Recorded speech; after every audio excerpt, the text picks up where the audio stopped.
A stand for adventure. N stand for nature. D stand for tourism. I stand for island. G stand for gorgeous. Gorgeous. U stand for unique.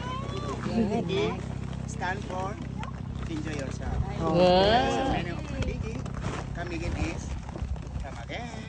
Thank you for your amazing today.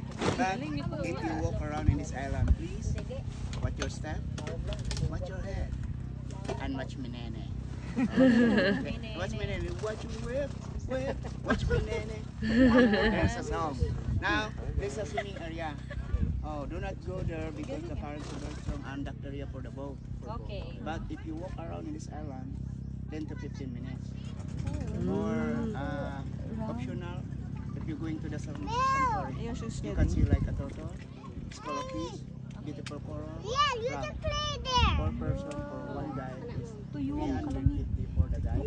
And 4 person. Magbo-boat pa. No. Just swimming. Swimming lang. Ay guy na lang po. And then kung sinong mayroon kayong kompleto po kayo ng sakot. Yeah. Okay, no problem. Kami niya. Yung entrance na lang po sa babayaran natin 75 each. Saan natin babayaran? Dito na lang sir para ano lang kayo. Sanctuary. Dito ang sanctuary. Ay, dyan pala tayo. Yung may net. So may guide. So yung guide. Mag-take pa tayo ng Swim lang. Kayo, ano din kasi nyo? Swimming muna o snorkeling mo? Ay, ayan na. Dito na lang. Ang bigat. You wanna go snorkeling with the Yeah, let's look na that. You're floating, yes.